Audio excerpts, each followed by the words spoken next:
If you think the Catholic Church has arisen in a linear way, with Peter taking the lead and all flowing without conflict, get ready for a much more intriguing story. The truth about primitive Christianity involves brutal persecution, fierce theological disputes, and a political game that shaped faith as we know it today. Rome's influence was decisive, and events such as the Edict of Milan and the Council of Nicaea completely transformed the trajectory of religion. But to what extent did human decisions interfere with the original doctrine? And what happened to the apocryphal texts and Gnostic Gospels that were left out of the Bible scriptures? On this journey, we will explore the backstage of power, the challenges faced by the early Christians, and the secrets that helped consolidate the Church as one of the most influential institutions in history. Are you ready to find out what no one has told you? The history of the Catholic Church does not simply start with Peter receiving the keys of the kingdom. Primitive Christianity emerged in an environment of persecution and extreme challenges within the Roman Empire. The early followers of Jesus were seen as a threat to the established order, especially because they refused to worship the Roman gods and the emperor himself. This has made them persecuted, often arrested, and even killed by their faith. Rome, a center of religious and political diversity, soon became the scene for the growth of Christianity, even under constant threats. Peter, the apostle, played an essential role in bringing the Christian faith to the capital of the empire, but he was not alone. Other leaders, such as Paul of Tarsus and James, brother of Jesus, also strongly influenced the direction of the new religion. What many do not know is that there was an intense debate on how this faith should be organized and practiced. The early Christians had no fixed set of consolidated biblical scriptures or doctrines. There were several interpretations of the teachings of Jesus, and different groups disputed what should be considered legitimate. Some defended more Jewish traditions, while others preached a more open Christianity to Gentiles. These disagreements were decisive for the future structuring of the Church. Christianity grew despite adversity, and its presence in Rome was strengthened. The city that once pursued the followers of Christ would become centuries later the heart of the Catholic Church. But how did this drastic change happen? The way there was marked by a lot of pain, resistance, and a surprising turnaround that would transform the fate of the Christian faith. In the beginning, being a Christian in the Roman Empire was almost a death sentence. The followers of Jesus were brutally persecuted, accused of betrayal for refusing to worship the emperor. Many have been thrown to lions in public spectacles or burning alive as a form of entertainment for blood-thirsty multitudes. Peter, the apostle, according to tradition, was crucified upside down in Rome, reinforcing the image of the early Christians as martyrs of faith. Even with all repression, Christianity continued to grow. Something fascinating happened the more the Romans tried to eradicate him, the more he strengthened. The Christian faith, based on the promise of eternal life and hope in the face of suffering, attracted followers amid the chaos of the empire. Over time, this pursued community began to become a powerful, increasingly organized and influential movement, even without a centralized structure. Christianity has even conquered members of the Roman aristocracy. The empire itself, which once hunted Christians, began to realize that eliminating this faith was harder than imagined. Between the 2 and 3 centuries, the Church began to develop a more defined hierarchy, with bishops taking the lead in several cities. Rome, for its political importance and the alleged martyrdom of Pedro and Paul, became a crucial center of this new ecclesiastical structure. The definitive turn came when one of the most powerful rulers of history decided to completely change the fate of Christianity. Emperor Constantine, in an unexpected movement, decreed religious freedom for Christians. But was that purely spiritual decision, or would there be a political strategy behind it? Constantine's role in this process was decisive, and his interests went far beyond religion. Christianity was already growing rapidly in the Roman Empire when Constantine, the Great, entered the scene. In 313 AD, he signed the Edict of Milan, guaranteeing religious freedom and ending Christian persecution. But was this decision just an act of faith? Many historians believe their conversion was also a strategic movement. The empire was unstable, divided by internal conflicts, and supporting Christians could guarantee a solid basis of followers. Constantine's famous story says that before a crucial battle, he would have seen a Christian symbol in heaven accompanied by the phrase in hoc sign vinces, with this signal you will. He ordered his soldiers to carry the symbol in his shields and came out victorious. This narrative reinforced its legitimacy among Christians, but some scholars question whether their faith was genuine or just a means of consolidating power. The fact is that, with Constantine in charge, Christianity is no longer a marginalized religion and began to become a dominant force. With the support of the emperor, the church began to organize more structured. The Bishop of Rome gained more authority, and Christian doctrines were officially regulated. It was during this period that the concept of a single true Christianity began to be defined, resulting in the exclusion of divergent beliefs, such as those of the Gnostic Gospels. Constantine sponsored the construction of large churches and guaranteed privileges to Christian leaders, further strengthening the relationship between power and religion. Despite his influence, Constantine never completely abandoned pagan traditions. He maintained Roman practices and only baptized in the deathbed, which raises doubts about his true intentions. What cannot be denied is that with it the Catholic Church began to consolidate itself as a powerful institution. But this new structure brought challenges how to unify such a different faith without generating new conflicts. The answer came through the first major council of the Church. With the growth of Christianity, internal disputes came about what was really part of the Christian faith.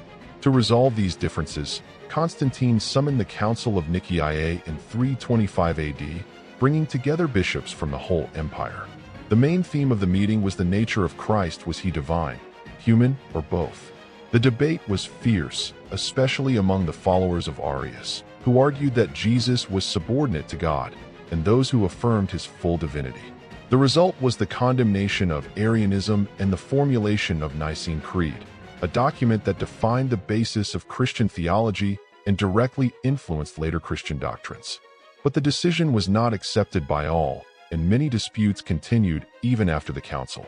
Moreover, many other texts and teachings were considered heretical and eliminated, including Gnostic Gospels, which presented a different view of the Christian faith. Biblical scriptures also underwent standardization processes, with some books being accepted and others rejected. What we today know as a Bible was, in fact, the result of various political and religious decisions over the centuries.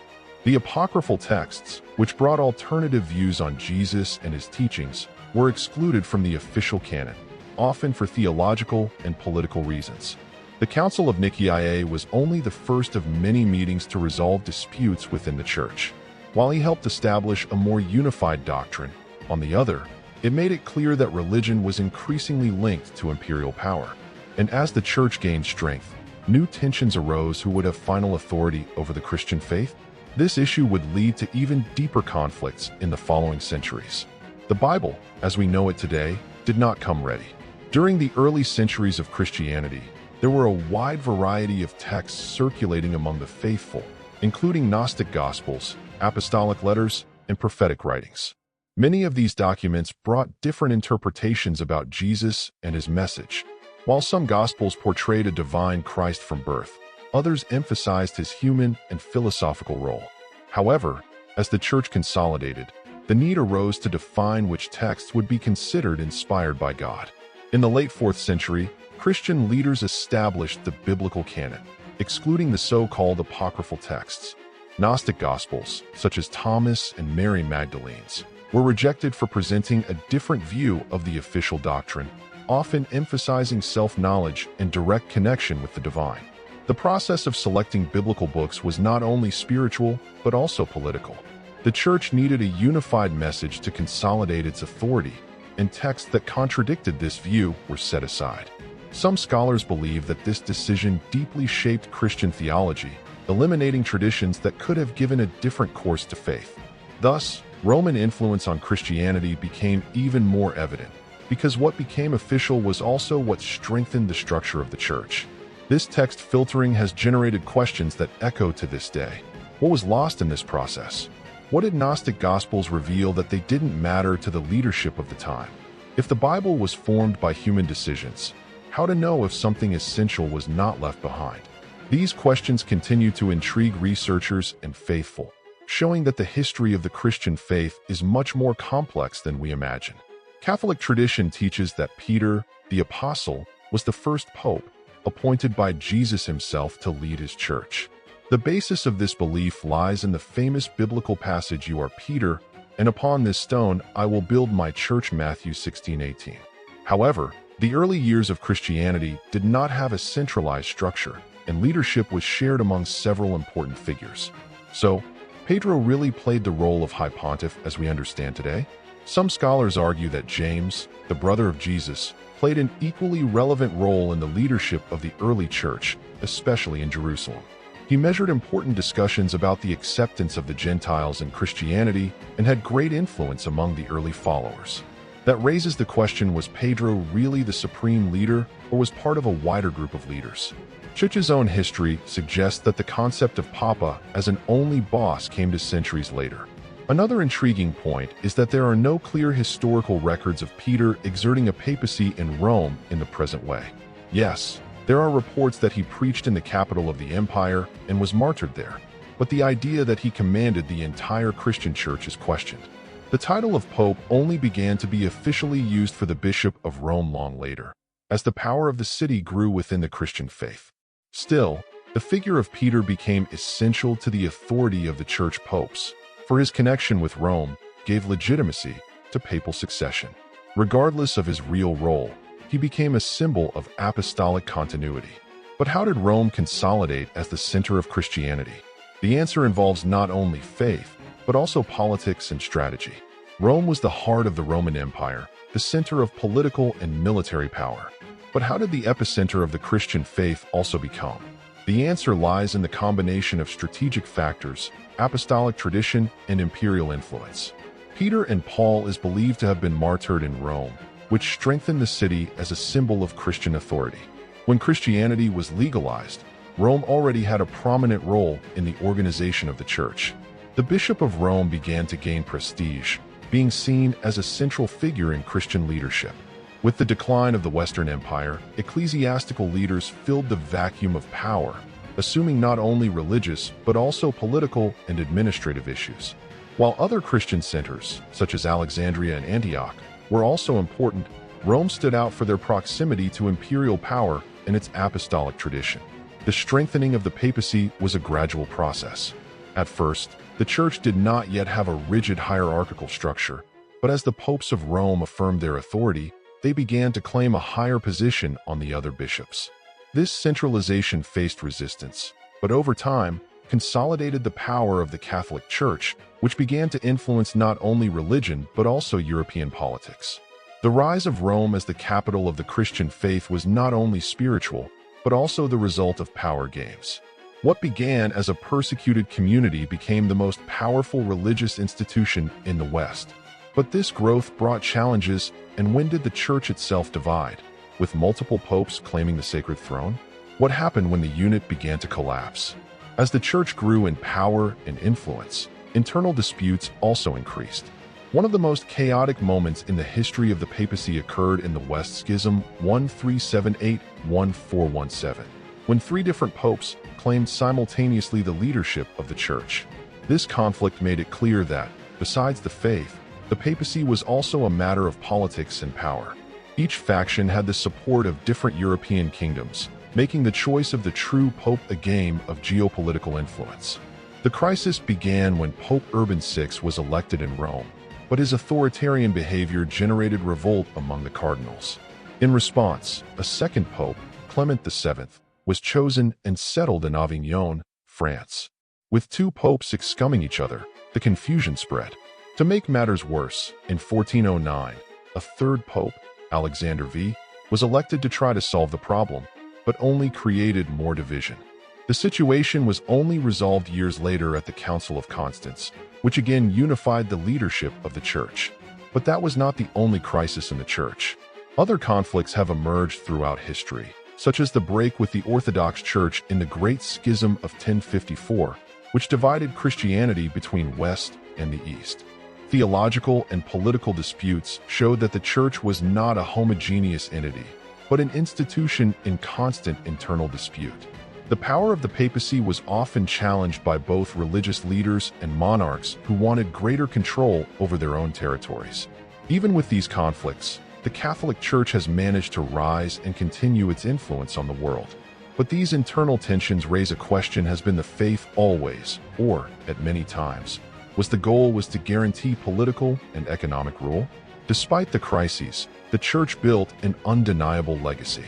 But what is the true impact of this legacy on society? Regardless of political disputes and internal challenges, the impact of the Catholic Church on history is undeniable. From the preservation of knowledge in the Middle Ages to the influence on art, education, and human rights, the Church shaped Western culture in deep ways. Great cathedrals, universities, and charities were born of their influence, and even concepts such as ethics and social justice were widely shaped by Christian thinking. However, your legacy also carries shadows. The use of power and politics in the Church resulted in controversial periods, such as the Inquisition and the Crusades. Control of the interpretation of biblical scriptures led to the censorship of ideas and the persecution of scientists and thinkers who challenged official doctrine. The mixture between faith and power has not always resulted in spiritual progress, but often manipulation to maintain the status quo. Even so, the history of the Christian faith remains a fascinating journey. The Church underwent reforms, faced revolts, and yet remains one of the most lasting institutions of humanity. Currently, the papacy and Christian doctrines continue to adapt to modern challenges, seeking to balance tradition and innovation. But the question remains: to what extent does the Church today resemble the original Christian community? Looking at this trajectory, we can reflect on the real impact of the Church on society and the spirituality of millions of people. The Christian faith began with a message of love and transformation, but was shaped by human decisions over the centuries. What we have left is to ask: are we following the path of faith or the path of the institution? This reflection can open new ways of understanding history and our own spiritual journey. The history of the Catholic Church is much more than a simple line of the time of religious events. It involves power, politics, faith, and human decisions that have shaped not only Christianity, but also the world as we know today. From the times of primitive Christianity to the present day, the Church has been able to reinvent itself and maintain its influence, even in the face of crises and challenges. But the big question is: what part of this story has impacted you the most? Would the Christian faith have followed a different course if the Gnostic Gospels were accepted? And if the West Schism had never happened, what would the structure of the Church be like today? These questions show us that faith and history are deeply intertwined, and understanding the past helps us see the present more clearly. Now, I want to know your opinion. What surprised you most on this journey? If this story made you reflect, imagine how many other discoveries can still be made. So don't waste time. Subscribe to the channel, enable notifications, and follow more content like this. Let's exploit the true story together behind faith and spirituality.